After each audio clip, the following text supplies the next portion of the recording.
नमस्कार, आप देख रहे हैं हिंदी खबर में हूं आपके साथ मैं शर्मा। आईपीएल में आरसीबी की जीत की खुशी उस वक्त मातम में तब्दील हो गई जब 11 लोगों की जान विक्ट्री परेड ने ले ली। बेंगलुरु में बुधवार को रॉयल चैलेंजर्स बेंगलुरु की विक्ट्री परेड में भगदड़ मच गई।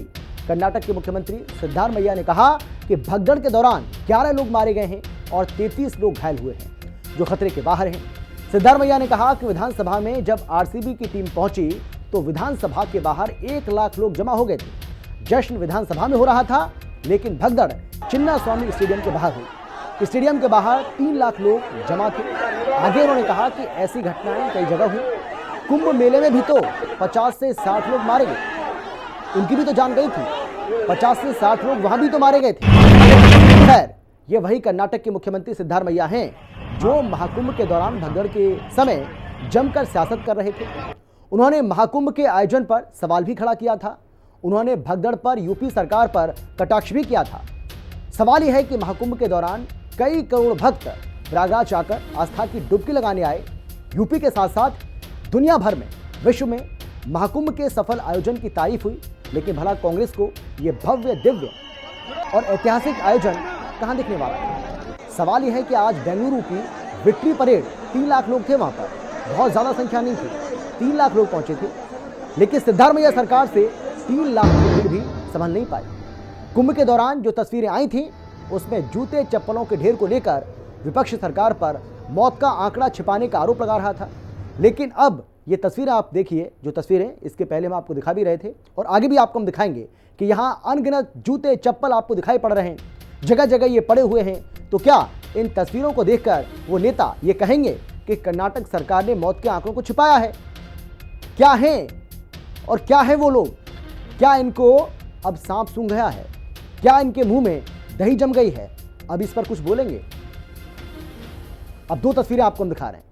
ये 2 तस्वीरें अब आपके सामने हैं। लाख की भीड़ संभल ही नहीं पाई। आप सोचिए, जो लोग महाकुंभ की व्यवस्था को लेकर, महाकुंभ में हुई भगदड़ को लेकर तमाम तरह के सवाल खड़े कर रहे थे, तमाम तरह की बातें उन लोगों की ओर से कही जा रही थी, वो लोग अब मुंह में दही जमाए बैठे हैं। उनके पास इस सवाल का जवाब नहीं है कि आखिर इन मौतों का जिम्मेदार कौन है, ये भगदड़ मची कैसे। अगर आपके पास व्यवस्था नहीं थी, अगर आप लोगों को सुरक्षा नहीं दे सकते थे, तो आपने इतनी संख्या में लोगों को यहाँ बुलाया क्यों? इतनी भीड़ यहाँ जमा कैसे हो गई? लाखों की भीड़ संभाल नहीं पाए, लेकिन महाकुंभ पर सवाल उठाए। और अब 6 तस्वीरें आपको हम दिखाते हैं। ये आज की सबसे बड़ी खबर है। ये 6 तस्वीरें अब आपके सामने हैं। Camera 1, camera 2, camera 3, camera 4, camera 5 और कैमरा 6, यानी कि 6 कैमरों की नज़र से इन तस्वीरों को आपको हम दिखा रहे हैं, जिससे आप अंदाज़ा लगा सकते हैं कि किस तरीके से आज बेंगलुरु में ये भीड़ यहाँ पर इकट्ठा हुई और उसके बाद भगदड़ मची। और इस भगदड़ में 11 लोग, जो अभी तक जानकारी है, हो सकता है कि आने वाले समय में ये मौत का आंकड़ा और ज़्यादा बढ़ जाए, लेकिन 11 लोग अब तक इस हादसे में, दर्दनाक हादसे में, इस भगदड़ में अपनी जान गंवा चुके हैं। लेकिन हमारा सवाल वही है कि महाकुंभ को लेकर जो लोग आज सवाल खड़ा कर रहे थे, वो लोग हैं कहाँ?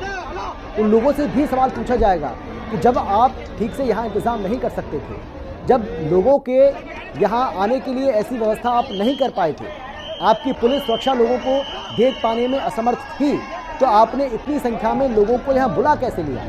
क्योंकि इसके पहले आपको पता होगा कि कर्नाटक के गृह मंत्री की ओर से बाकायदा इस बारे में जानकारी दी गई थी कि विक्ट्री परेड निकाली जाएगी और खिलाड़ी यहाँ पर शामिल होंगे, खिलाड़ी यहाँ पर मौजूद होंगे। तो जाहिर सी बात है कि जब खिलाड़ी यहाँ पर पहुँचेंगे तो भीड़ भी आएगी। अपने चहेते खिलाड़ियों को देखने की उनकी भी इच्छा होगी। लेकिन हिंदी खबर के वो कौन से सुरक्षित सवाल हैं जो आज हर कोई जानना चाहता है। 11 लोगों की मौत का जिम्मेदार आखिर कौन? स्टेडियम के बाहर मातम, अंदर जश्न क्यों? सीएम सिद्धारमैया ने भीड़ को लेकर व्यवस्था क्यों नहीं की थी? 3 लाख की भीड़ संभाल नहीं पाए और महाकुंभ पर सवाल उठा रहे थे। महाकुंभ में 66 करोड़ श्रद्धालु आए थे, मगर बेंगलुरु में महज 1 लाख लोग थे। प्रशासन और पुलिस हाथ पर हाथ धरे क्यों बैठी थी? क्यों कोई यहाँ पर सुरक्षा के पुख्ता इंतजाम नहीं किए गए थे? सिद्धारमैया और उप मुख्यमंत्री डीके शिव कुमार को क्या शर्म नहीं आनी चाहिए? और क्या इन दोनों को अब इस पर जवाब नहीं देना चाहिए? तो ये वो सवाल हैं जो आज देश की जनता इन दोनों बड़े नेताओं से, या यूं कह लीजिए कि कर्नाटक के मुख्यमंत्री और कर्नाटक के उप मुख्यमंत्री से जानना चाहती है। आईपीएल 2025 ट्रॉफी जीतने के बाद अपने होम टाउन में जश्न मनाने पहुंची आरसीबी की विक्ट्री परेड में यह हादसा हुआ। अचानक से यहां पर भगदड़ मच गई। और ये घटना एम चिन्नास्वामी स्टेडियम के बाहर हुई, जिसमें 11 लोगों की दर्दनाक मौत हो गई, वहीं 50 से ज्यादा लोग घायल हो गए। आरसीबी की विक्ट्री परेड में भगदड़, स्टेडियम के बाहर मची भगदड़। मौत का जिम्मेदार कौन? बेंगलुरु के चिन्नास्वामी स्टेडियम में आरसीबी की जीत की विक्ट्री परेड का भव्य आयोजन हुआ था। खिलाड़ियों की एक झलक पाने के लिए स्टेडियम के बाहर बेतहाशा भीड़ हो गई। विक्ट्री परेड से पहले चिन्नास्वामी स्टेडियम के बाहर भगदड़ मच गई।